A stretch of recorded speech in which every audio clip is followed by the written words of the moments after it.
All right, guys, back here on Southeastern 14 with Max Barr. We continue our look at all the SEC basketball transfers this offseason. Missouri's had a lot of them so far, and if you're wondering why we've done a lot of Missouri videos, that's why, because they've had quite a few, and again, we're always catching up to when they actually happen, and we'll get to every SEC basketball transfer for every single team, but we are focusing back on Missouri here, the Dennis Gates Revenge Tour, as we've dubbed it, and we'll talk about what these two are going to bring to the table, Mark Mitchell and Marques Warrick. But before we do that, let's tell you about our friends at BetOnline, your number one source for all your summer sports this season, from MLB, golf, plus they have the NBA and NHL playoff stats. They have all the latest stats and news and scores available for you to be able to follow your favorite teams. You can get the latest odds and lines, including the matchups, player props, and odds on just about every sport out there. Head on over to the website today or use your mobile device to get on the action. Bet online where the game starts. All right, Max, back to Missouri we go.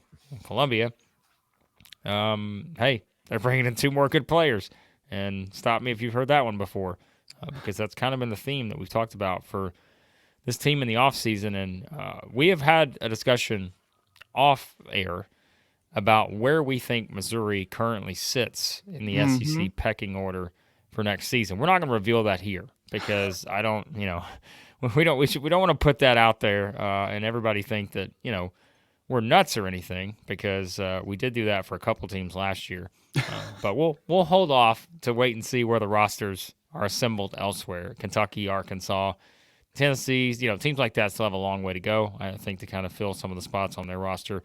But for now, safe to say that with these two additions, and we'll start with Mark Mitchell, of course, who comes over from Duke, and, again, someone who we've seen when he's at his best. I mean, he's really good. He's one of the best out there whenever he is at his best. And, you talk about how many games, not just he played at Duke, but how many games he was a starter. And I think now you look at this for him coming into Missouri for a team, as we said, who's really trying to revamp their roster. Another proven guy, but this is not just one of those guys who's proven. This is a guy who, as freshman, sophomore, played so many valuable minutes, and now gets ready to start that sort of upperclassman run here. And I think he is just a tremendous pickup for Missouri, and some may even think that that the biggest offseason addition so far for the Tigers. My guy, Mark Mitchell. There it is. One more time, baby. That's 20. What is that? Props. That's Tuesday, April 6th, 2010. I know my Mark Mitchell, guys. I know my Mark Mitchell. Okay, I've watched this guy play. He started 67 games over the past 2 years. I've watched all 67. I love this guy, Mark Mitchell.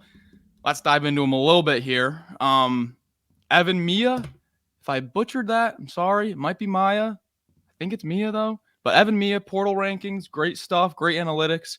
The number one rated power forward in the portal. Now, transfer ratings by different analytics sites are going to vary, and it's not an end-all, be-all, but this guy is legit. So freshman year, he played finishing the season. So Ken Pom does like the lineup percentages of minutes played. He finished his freshman year playing 40% of his minutes at the 3 and 21% of his minutes at the 4 behind Filipowski. But then just this past year, 73% of minutes at the 4, didn't even touch the 3. So a little bit more naturally a 4, but he has shown he's able to play multiple positions, guard multiple positions. You got a jack of all trades here, Blake. Can kind of utility man here, glue guy, whatever you want to call it. Mark Mitchell's there. Yeah, he is, like you said, the guy that can probably hold a lot of things together. And look, I mean, when you just compare what he's accomplished so far, we talked about Missouri has some older guys coming in to the mix, and this guy's not old, but he feels old, right? And I think it's just because of what you said. It's because of how many valuable minutes that he's played so far, and I think that's the key. He's played them at Duke, a place where he's played in a lot of big games, and I think we could go back to last year. We talked about it. Obviously, this roster this year feels a lot better than the one they had last year in terms of being able to achieve that upper tier, maybe SEC success. But they lost a lot of close games too last year. And I think, again, you've talked about someone who's played in a lot of those kind of games where he's been in games with Duke where everywhere they go, right, they're in these pressure packed situations, and they're kind of have the target on their back. And I think being able to make plays in those key scenarios has been something he's been really good at. And I think that's going to continue to be something here that I think you add him to this roster starter right away. I don't think we have any questions Oh yeah. about that. Oh yeah. Based on how he's going to look. I mean, may wind up being the best player on the team, all things considered. When you look at just the way this roster is going to unfold, but we've said that about our other guys too. I mean, there are other Yeah. guys who could maybe and that's a good thing. Is I think Missouri has built a lot more overall depth there to where this is a deeper team, and I think when you look at what he's going to bring to the table, yeah, I mean, I don't know what else to say about just the potential this guy has, because like you said, maybe they're not like you and have watched all 67 of those starts, but if you watch this guy play and you see what he brings with his size and just again everything that he can do on the floor, it feels like this is now a situation where you're taking a guy who proved that upside was certainly there in his first two seasons. Now he goes, to Missouri, where he's joining a team that is now very motivated to prove people wrong after what happened last year. He wasn't there for it, but man, I really like this addition because he feels like someone that this team has needed, maybe not even just last year, but the past 2 years, Yeah. given his overall skill set in the front court. And I think that's going to be a huge addition for Dennis Gates here. The biggest thing I'm looking at here, and this is Ken Palm's Mark Mitchell page. Look at 2023 height and weight, and then 2024 height and weight. Gained an inch and gained over 10 pounds. There's a big difference between 6'8", 220 and 6'9", 232. Okay, so he bulked up. His body is much more mature than it was in 2023 now. And then you look at some of these numbers here as we move down the page. His 3-point percentage went down. His free throw percentage went down. So he struggled with his shot. But look at how efficient he was around the rim. 2-pointers made. He was the 8th most efficient player in the ACC inside the arc. Look at that free throw rate. In conference only, 66.2%, led the entire ACC in free throw rate. The ACC got a bad rap, but look at how good they did in March. NC State, UNC, Duke. There were some good teams that were very underrated the whole year. Mark Mitchell had the best free throw rate out of anyone. And then you move over left even more. Rebound percentage. He was top 10 in the ACC in offensive rebounding. What more do you want from a guy like this at the 4? So love the improvement in the physicality and all that, and the free throw rate. That's what you want to see, that freshman to sophomore jump, Blake, and now you're getting him as an upperclassman. Like you said, might be the best player on the team. Yeah, and I mean, where he's going to be able to help them as much as anything is defensively, because we talk about, again, they've had their struggles defensively. Missouri fans know that. It's going to take more than him, but they've got a couple capable guys, and especially I think what he can do defensively, he can push them forward from being they've been a sub 180 defensive team first 2 seasons and under Dennis Gates. Obviously, it worked the first year because they were so good offensively and they forced a ton of turnovers, but just this past year there was no room for error, and because they weren't as good offensively to make up for it. So, yeah, I think Mitchell is going to be a huge boost defensively, and again, could very well wind up being the one guy. more thing on Mitchell. I got one more thing on him before we move on. You prompted me to do it, Blake. The Duke defensive efficiency, the 2 years before Mark Mitchell got there, they were 79th and 21 and 49th and 22. Mark Mitchell gets there. Now, I know it's not just purely Mark Mitchell. I know they had Derek Lively and all these other guys. There's a lot to it. But Mark Mitchell comes, they finished 16th in defensive efficiency in 23 and 16th again in 24. So Mark Mitchell has not finished outside the top 16 defensive efficiency at Duke. I'm telling you, it's not going to be sub 1 whatever with Mark Mitchell on the floor. So the Missouri finishes 16th defensive efficiency next year. They're going to the Final Four. Mark it down, because Book it. they've not even come close to that the past 2 years. So, but I do think he'll be a big help there. So, someone else could be a big help. Marques Warrick Yes. comes over from Northern Kentucky, Boom. and man, talk about a guy we mentioned. Whew. Mitchell's played some important minutes the first 2 years of his college career. Warrick's played important minutes. Seems like every single time he stepped on the floor since 2020. This guy has started 4 straight years here. He's averaged 16 or more points per game in 4 straight years. Got it up to 20 points per game this season. He's played at least 31 or more minutes every single year. And it's just like, my goodness, what's not to like about adding a very experienced guard to your backcourt, where, again, it felt like there was a lot of margin for error last year, which is really small. And now I think you look at, okay, you're adding him to the mix. And yeah, like I think we've already talked about, Tony Perkins and what he brings as an experienced guard. You can check that out in another video. But Warrick, I mean, this guy, he's got the numbers for sure. And again, he's played so many minutes. And I think Dennis Gates heading back to the Horizon League here, where he got a start as a head coach, and picking up Marques Warrick, so who he saw certainly a couple seasons when he was still at Cleveland State. Yeah, that's a big little nugget there. The Horizon League connection. I could talk about Marques Warrick for an hour. How in depth this guy is. All right, I'm gonna hit mute. The amount of accolades he has, I could go through them all.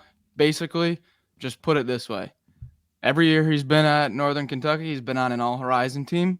In the past 2 years, he's been a Mid-Major Player of the Year finalist. Put it that way. But every year he's been a Horizon League All-Teamer. But I think I could dive into the numbers. But first, I want to talk about some quotes from Marques about why he chose Missouri, and I thought it was pretty significant. So bear with me here. This is from Warrick. Going into the portal, I was just all about the fit, the play style.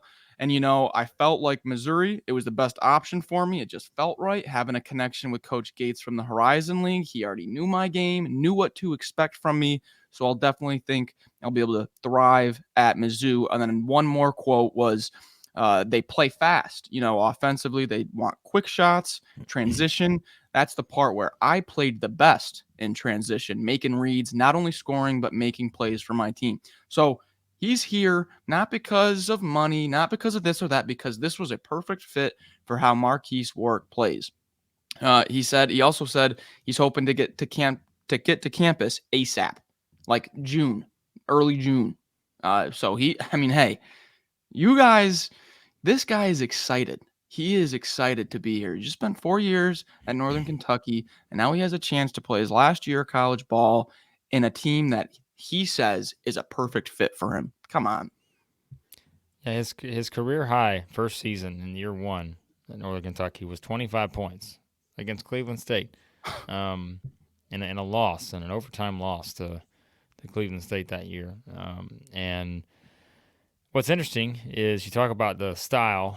Darren Horn, like, they played a pretty slow tempo, lower tempo for sure, past 3 seasons up until last year.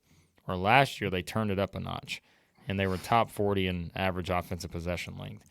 So they went from one of the slowest tempos in the country to really upping it quite a bit offensively. And so that helps, I think, a little bit with the transition, coming into now Missouri, where we know, again, how Dennis Gates wants to play. And I think, unfortunately, they just probably didn't get a chance to certainly execute things the way they wanted to execute it last year. Play probably the same kind of style they played the year before, which, again, rosters are different every year. But I feel like, again, with the guard group they brought in here, and we've talked about the other guys that they're adding to the mix, even with Jacob Cruz and how he's going to play in this style. Like, this will give them an opportunity with these kind of guys like Warrick and Perkins and Cruz.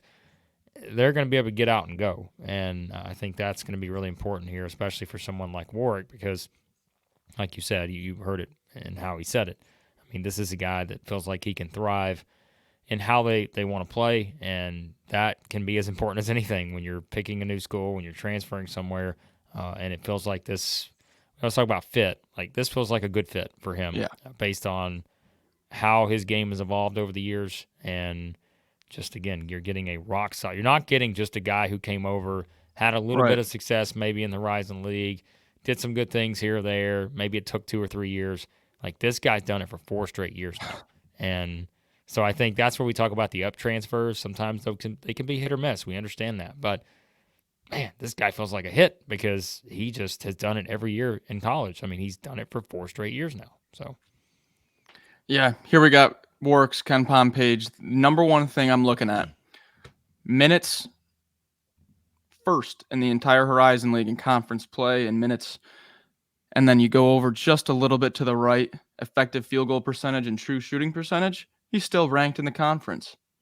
So it's not like he's just this like inefficient high volume guy that gets the high points per game number and everything just by virtue of he's the main option in a mid-major league and he's just shooting a ton of shots. No, this guy is efficient on the offensive end with all those high minutes, with all that responsibility. And then you go even a little bit further. Look at the past 3 years. A nice assist rate with a low turnover rate. He's not going to be your main point guard, but a secondary ball handler that can take the ball up for sure. For sure. Can initiate the offense and create for others. 100%. And he's done it consistently. And then the last thing, Blake, here, this was what I thought was the coolest thing of this whole video. I got so excited for this. I told you before. I said I'm going to get you with something. yeah, and I said I wasn't looking at it. So, Yep. Similar players here. Player comps. Do you recognize? Oh, is that Jairus Lyles? Is that UMBC Lyles? Are you kidding me? Are you kidding me? Come on. Come on. Jairus Lyles, 28 points against Virginia. First ever 16 seed to beat a 1 seed. Similar player to Marques Warrick. What's there not to be excited about, Blake? Come on. you're not telling me Missouri's going to be a 16 seed, right? I'm telling you, you're going to beat a 1 seed. That's what I'm telling you. Oh, look at that. Big but bold prediction already. We got to cut that up. Cut that up. Max Barr already calling Missouri to beat a 1 seed. All Missouri right. fans will be telling you we are the 1 seed. So no, but it's just I'm excited about this guy. I'm excited. yeah, I think Missouri fans should be excited, and you can tell that we've hyped this up as a Dennis Gates revenge tour. And I mean, I'm not gonna put out there the conversations we've had about where we think they would rank right now because I want to see everybody's roster fill out. Yep. But they're doing okay for themselves, I think, and I think this is a significant step forward in terms of it just feels like they've got a lot more room for error. Whereas last year that margin was so slim, and we saw that play out where they lost so many close games. But this year, man, they got a lot of good pieces on this roster, and these are 2 significant additions in what will likely be 2 starters in Mitchell and Warrick. So there you go. There are thoughts on Mark Mitchell and Marques Warrick joining the Missouri Tigers. And, of course, we have them all covered here at Southeastern 14. Hit that subscribe button, hit the like button. Check out the other ones, Missouri fans, that we've already done. Looking at the other guys who have joined the mix, Jacob Cruz, Tony Perkins, and such. So, check those out. And as we said, we will have transfer videos for every single team. We are just kind of going in a little bit of a different order here to kind of make sure we knock all these out. And we have an entire offseason to talk about these. So, and there are plenty more moves to come. Kentucky, Arkansas, and so forth. So we'll talk about them all in a video. So again, hit that subscribe button. We appreciate you guys watching as always, and we'll talk to you again here soon at Southeastern 14.